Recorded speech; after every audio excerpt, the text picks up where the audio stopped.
Well, it is SU30 time, the magnificent SU30 from Skymaster Jets.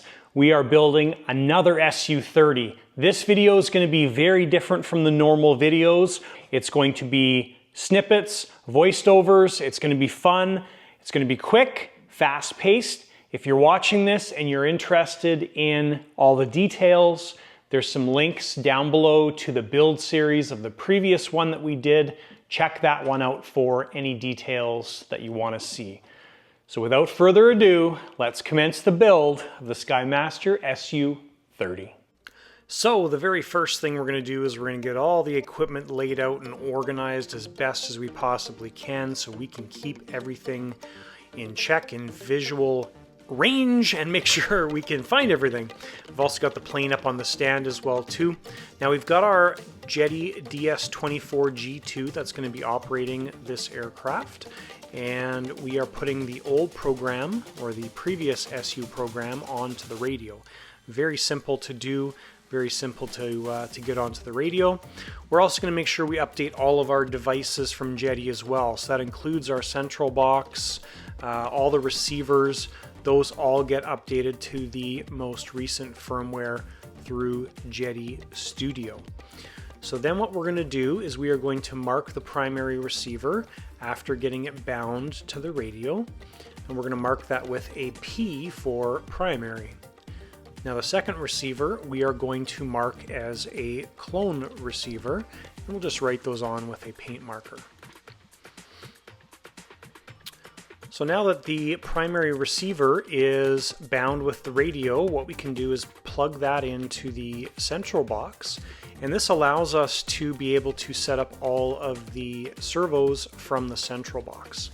Now speaking of servos, this is when the servo cycling process begins. Now this is a very hot topic nowadays apparently, so we're going to actually have a video coming up on servo cycling and some science behind it and some math and results behind it. So we put all of our servos through 990 cycles because that's as much as the Jetty box goes to, and it takes about 15 minutes per servo.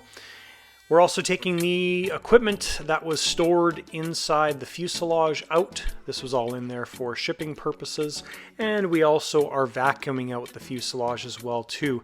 This is one of those kind of important steps because there's a bunch of leftover stuff from manufacturing in there that we need to get out, dust and debris and stuff. So it's nice just to clean that all out and start fresh. We're also taking the nose of the aircraft off, or separating the fuselage. This of course is necessary to get everything installed, opens everything up and allows us access to the midsection of the aircraft. Now we also need to take the cockpit out. This aircraft fortunately is quite easy to get the cockpit in and out. Now we're also going to start with the tank supports. Now the reason we're starting with the tank supports is there's lots of gluing and weighting involved with the tank supports. So it's nice to get this installed, high-soled in place with aero epoxy or high-sol, and then we will lock it in place with a little bit of CA, but it also needs to sit flush against the table or a flat surface to make sure that everything sits plumb level square. So when it sits in the fuselage, everything is nice and aligned. So we're just running a bead of thin CA, a little bit of kicker, and that locks everything in place.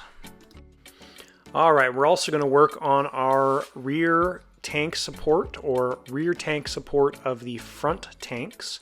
Now this is kind of one of those important ones that you want to make sure is aligned well, and one of the things we need to do here is install a bond breaker. That's the tape over top of it, and once our little pieces are screwed in place, everything can be glued in place, but the piece of tape just prevents everything from getting stuck and allows us to be able to take the horizontal brace off later on, because that horizontal brace prevents or allows the installation of the rear single tank. So once that guy is installed, we have a little bit of extra high sol mixed up, and that extra high sol is what we are going to get our tank bungs installed with. Now, these high-flow tank bungs or high-flow fuel fitting setups are available on our website, thelightersideofrc.com, and they're a great setup. They come with everything you see in the bag there, everything you need to install a high-flow setup on your tanks. Now, we're using 8mm Festo tubing in this situation, so something like this is 100% necessary because the smaller fittings are not appropriate. So they are installed nice and tight, and they're pretty solid, so they don't really need any taping or anything when they're done. Now we need to drop the main gear down. The main gear is stuck up in place with some zip ties, and once that's done, we're going to get our UATs prepped and ready, so you can see the layout there for the UATs, and those are fitting right in the center part of the fuselage. Now this is getting mocked up for our central box mount. So we created what I would call spider leg mounts. There's going to be 2 of these for the central box, and these get fastened to the side of the fuselage there by the UATs. Now we're using our fantastic Bamboo X1 carbon to print these guys up in high temperature nylon carbon fiber, and it is a great material that's extremely strong. So that's what we're going to use to make our spider straps for this central box. You can see there how it fits. It's going to be a great fit for this aircraft. Alright, so the next thing we're moving on to is our front nose gear. Now the front nose gear is pretty simple to come out. There's just a bunch of bolts holding it in place. And we are of course pulling this out because everything needs to be Loctited and all of our pins need to be flat spotted. So this is a 100% important part. I talk about this very often. Now we're going to get our front wheels cleaned up and prepped and ready for painting. Of course is just an optional thing because the full-scale version of this plane has green wheels and we want to make it look very nice. So there's the wheels all painted. Of course, when we're putting that back together, we are using Loctite, and there is the front gear ready for installation, with the exception, of course, of the steering servo. Steering servo is installed, and it's a great direct linkage system. We're using the same servo we use on the back end of the aircraft, so very strong MKS 388 servo. Nose gear goes back in quite simple, and just put it in, Loctite the bolts, and it's pretty straightforward. So of course you have to hook your airlines back up. Now we did get our linear actuator from Actuonics, and this linear actuator is a 4-inch stroke, or 140 millimeter stroke, sorry, and 150 gear ratio, so nice and strong. Our UATs are getting mounted. We had to add little spacer plates there to raise it up a bit off of the structure, but they are getting screwed in place for the last time, and this is nice and strong and solid. So we will put our hoses onto the UATs, safety wire them all in place, and it will be the final time that they're in the aircraft. So great setup, very happy with how everything in the central part here turned out. All right, I know that we are not using CHA servos in the SU aircraft, but it is a great time because they just showed up last night. Great time to announce that live on the website now is the CHA servo lineup. So we don't have the full lineup. We've got the lineup that we use, which is still very in-depth. So I encourage you guys to check it out, thelightersideofrc.com, and there is some wicked servos that CHA offers. On the next series of aircraft that we'll be building, we will be using CHA servos on those aircraft as well, and likely you'll see them a lot in the future. So check it out, guys. Great specs, great servos. So far have been very impressed using them for the past year and a bit, and they have been outstanding. So all right, back to the project. So we've got our central box and our Cortex mounted. Cortex is happily mounted on top of the central box. Nice setup. Now our main gear needs to come out, basically exactly the same stuff. So we're painting the wheels and we are getting everything Loctited on the main gear. Main gear is a little more simple than the front, but it is important and 100% necessary to get it out and make sure that it's Loctited. Now our flapper-on servo does need to go in before the main gear goes back in, and we also have our extension here, what I call our shop extension. This allows us to plug in servos at a distance. So in a situation like this where our central box is located away from the servo or mounted, that's necessary to hook it up. So we're cleaning up the tanks here as well. So we're putting 99% rubbing alcohol inside the tank, swishing it around, dumping it out. We do that twice per tank, and we are prepped and ready to install our fuel pickups. These fuel pickups are the high flow setups that I was talking about, and we're just putting a little bit of silicone oil on the O-ring, getting it hand tight, and then we are giving it one last little hi-ya with a pair of channel lock pliers. And we're going to get all of our lines installed as well too. This rear tank's important because when it gets tucked into the fuselage, you don't have any access. So lines are installed, safety wired, and we've also pressurized this tank, and we're letting it sit for a few hours to make sure that it holds pressure, and everything was great with the tank. So we've got our wing on just to confirm that our flaperons are centered and moving properly. So that is all done, and happy with that. So we've got movement up and down on takeoff flaps. We've got movement up and down on full flaps. There's just up movement. Now this movement is limited by the little channel that the arm sits in the fuselage. So that is the movement on the aircraft. Main gear's back in, and looks fantastic. Nice lock system on this SU as well. Now we do have little airline holders that we have on our website, and these little airline holders are great for electric, air, and you can see here they're installed with a little bit of CA on the legs. We take a Dremel and just do a little grind spot before we glue those in place. Now tanks are all good. We checked those. We just cut off one of the ends and was holding pressure just perfectly. So that is wonderful. Now tank's installed, and you can see there now why we had to put the lines on the tank before we popped it in place. So that's in for the last time. Now we're going on to the elevator setup. The elevators are fairly complex in this aircraft. You don't have a lot of space, so the position is very important. So that back line there is for our plywood that's in the fuselage, and that front thicker line is the center line of our carbon arm that's going to come up out of the aircraft. So you can see there the linkage setup works very well, but the measurements are very important. So that is absolutely key. These are the little cover plates that cover the back end servo or horns and linkages. Now the mounts for the horizontal stabs, all of the stuff inside the fuselage needs to be Loctited as well. So these bolts from the back side, we take those out.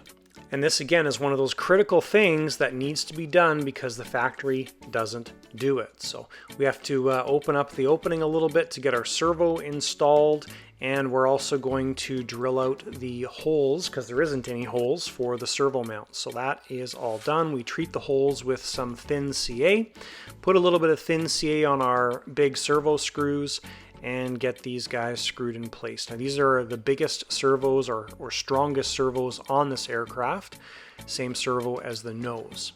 So here we've got all of our geometry laid out for the actual surface. Now this is a little bit different than most aircraft because your actuating arms go on the surface. So our big carbon arms with the ball joint get mounted on the horizontal stab.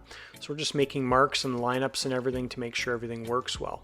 Here we're checking to make sure that we've got enough movement with our carbon arm, and the hole for the arm is sufficient, which it is. And then here we're checking the mount of the carbon arms and ball joints in the back. It's also important your area inside the horizontal stab there has some balsa is your mounting structure. So you want to treat that balsa with thin CA before you glue this guy in place, because that it just helps strengthen up that balsa. So we've got everything Loctited in place, letting it sit, letting it cure, and making sure that we give it sufficient time to firm up. So once this is done, we're also getting our rudder servo set up here as well. So pretty straightforward setup. We're using Chaw servo arms on the shortest hole, all the stock hardware and everything, and that is the servo installed for the rudder system. Now it does work quite well.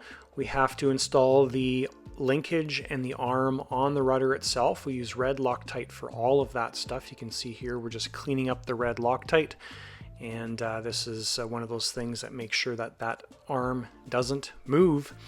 And there is some marks just from our geometry setup. Again, to the back end of this aircraft's pretty tight. So there we're just taking a look from the inside of the fuselage, checking. We've got our servo arm sitting right against that nut, which is perfect, lots of support. And both of our rudders are now complete on this aircraft.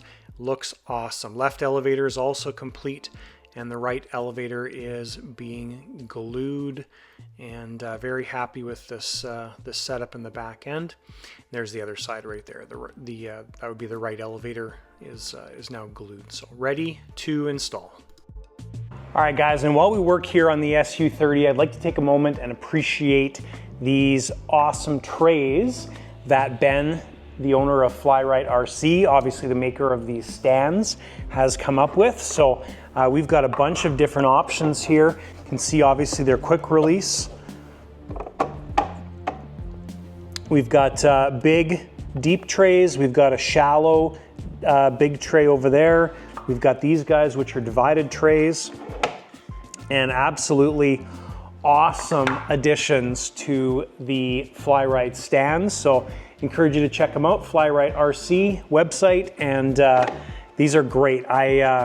This really completes the stand. As I'm working on planes like this, previously I was just putting tools on top of the stand right here, and this is like next level awesome. So thanks, Ben, for coming up with those designs, and love these stands. The shop is very much getting taken over by Fly-Rite stands. When I look around, that's all I see now. So all right, and it is stinger time. So we've pulled the inside of our stinger or chute mechanism out, and this is an electric motor setup, same as our last SU30, and that's the motor controller right there. So the chute's got lots of room inside there, needs to be wrapped up pretty tight.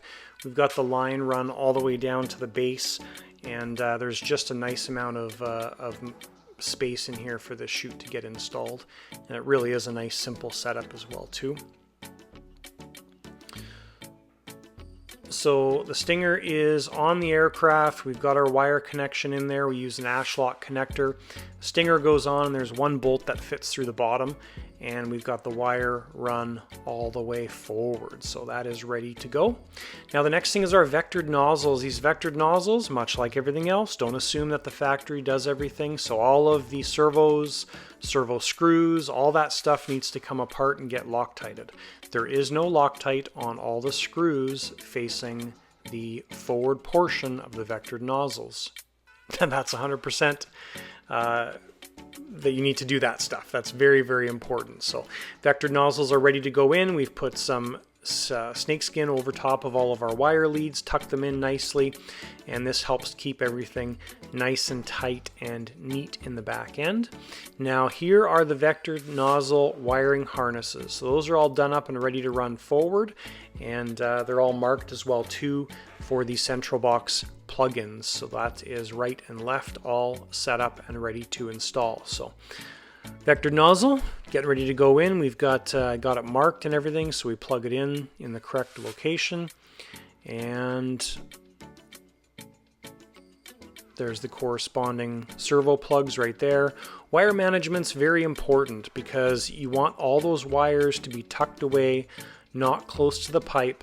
We've got our keepers there, so you can see the wires come down below. There's lots of space between the pipe and the wires on all sides. So here's a shot of everything ready for the vectored nozzles to go on.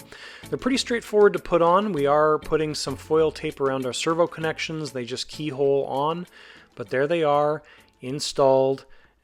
All right, guys, and I think it is giveaway time. It's been a long time since we've done a giveaway here on the channel, and I was doing some cleanup in the shop over the past few weeks, and totally forgot about these things, and I found them again, and they've been sitting wide in the open, so it's not like they're hidden.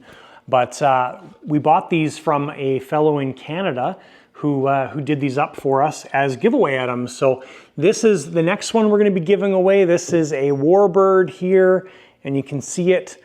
So we're on Face Track right now. You can see it two-toned, actually multiple tones because we got color on the pilot there. So anyways, it's a heat or wood engraving, I think is what you'd call it. And cool piece, all hand done, and I appreciate that. So what's the key to winning this thing? So what you need to do, there's 3 things you need to do. First thing, you need to be a subscriber to the channel. That's number 1. Number 2, this video needs to get a thumbs up. So you have to have given this video a thumbs up. Number 3, you need to make a comment down below in the comments for this video and use the words SU30, SU30. I'll put it on the screen here as well too. It's important that you use that keyword in the comments because that is how we're going to pick the winner of this plaque. So the winner will be announced in a future video, but generally what we do is we like to do it on the live stream, which is the lighter side of RC after dark. We do lives every 2 weeks here at the shop during the winter time, and that's where we're going to pick our winner. We do it live so we know that you guys can see that it's not rigged or anything like that. So that's why it's nice to do it on the live, and you have to be there or watch it in order to win this. So again, you have to be a subscriber, you have to give the video a thumbs up, you have to use the words SU30 in your comment down below. Make it fun, make it exciting. I enjoy reading them. So, and then we'll ship this to you, and it's a cool art piece for sure. So thank you.